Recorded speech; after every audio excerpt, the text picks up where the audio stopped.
Hello friend, সকাল সকাল বেরিয়ে পড়লাম বাড়ি থেকে বেড়ানোর উদ্দেশ্যে। গত 4-5 দিন আগে আমার বড় বোন বলছিল তাদের বাড়ি যাওয়ার জন্য, তাই আমরা সকাল সকাল বাড়ি থেকে বেরিয়ে পড়লাম। আমরা অবশেষে চলে আসলাম সেমঘাটি বাজারে। এটা হচ্ছে সেমঘাটি দুর্গা মন্দির, এটা হচ্ছে সেমঘাটি বাজার। এটা হচ্ছে সেমঘাটি বাজারটা অনেক বড়, আমি তো সব জায়গা করে দেখাতে পারলাম। ময়লা ড্রেন পরিষ্কার করতেছে অনেক দুর্গন্ধ। অবশেষে আমরা ফেরিঘাটে চলে আসছি, এটা হচ্ছে সেমঘাটি ফেরিঘাট।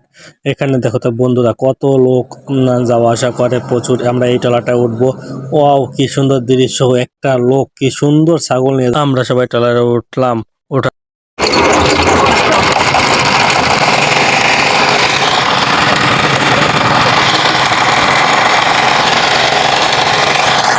বিগত 20 মিনিট পরে ট্রলারটি ছাড়লো। আমরা এখন চলে আসছি নদীর ভিতরে। নদীর ভিতরে কচুরিপানা প্রচুর পরিমাণে। অবশেষে আমরা পার হলাম। এখন আমরা ট্রলার থেকে নেমে,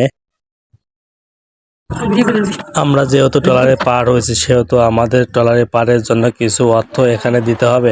জন প্রতি 10 টাকা করে এখানে অর্থ দিতে হয়। তারপরে আমরা সেখান থেকে অর্থ দিয়ে চলে আসলাম আবার আমাদের গাড়ির নিকটে। আমরা সবাই এখন গাড়িতে উঠে পড়লাম। এখন আমাদের যাওয়ার উদ্দেশ্য হলো ইন্দিরহাট। দেখো বন্ধুরা, কি সুন্দর গ্রামের রাস্তা, অনেক ভালো লাগে। এধারে অনেক সৌন্দর্য। দেখো বন্ধুরা, প্রকৃতি কি সুন্দর। এই ব্রিজটা ভাঙার কারণে আমরা সবাই অটো থেকে নেমে ওপারে যাচ্ছি।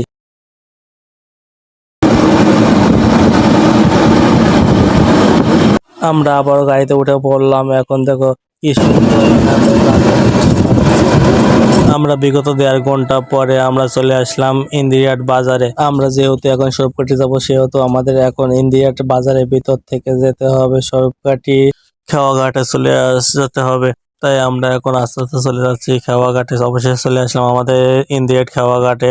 এখন আমরা ট্রলারটি উঠবো। আমরা ট্রলারে ওঠার পর অনেক লোক হলো। তারপরে বিগত আধা ঘন্টা পরে ট্রলারটি ছাড়া হলো। এখন আমরা আছি ইন্দিরহাট সমুদ্রের মাঝে।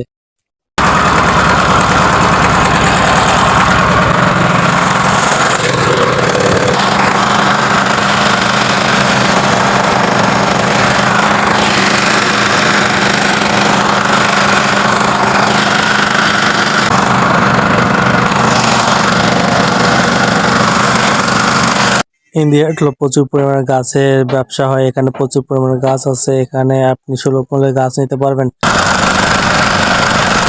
বরিশাল যেহেতু নদী মাতৃক দেশ, এখানে বেশিরভাগ যাতায়াত পথ হচ্ছে নদী পথ। তাই এখানে প্রচুর পরিমাণে নৌকা, ট্রলার এবং লঞ্চ পাওয়া যায়। এখানে দেখো তো গাছ কাটা মিল। এখানে যেহেতু প্রচুর পরিমাণে গাছ পাওয়া যায় তাই গাছ ফাইলেও আপনি নিতে পারেন কাঠ ছিঁড়ে। আমরা অবশ্যই চলে আসলাম আমাদের নামার গন্তব্যে। আমরা সবাই এখান থেকে নামবো। এখন আমরা সবাই ট্রলার থেকে নেমে এখন ট্রলারে ভাড়া পে করব। আমরা চলে আসলাম ট্রলারে ভাড়া দিতে। এখানে জন প্রতি 10 টাকা করে দিতে হয়। অবশ্যই আমরা মিষ্টি দোকানে চলে আসলাম। আমরা মিষ্টি নিতে, আরো অনেক কিছু কেনাকাটা আছে, তাই করতে করতে আমাদের রাত হয়ে গেল। তাই কিছু খাওয়া দাওয়া করলাম। খাওয়া দাওয়া করে আমরা বাড়ির উদ্দেশ্যে রওনা হলাম।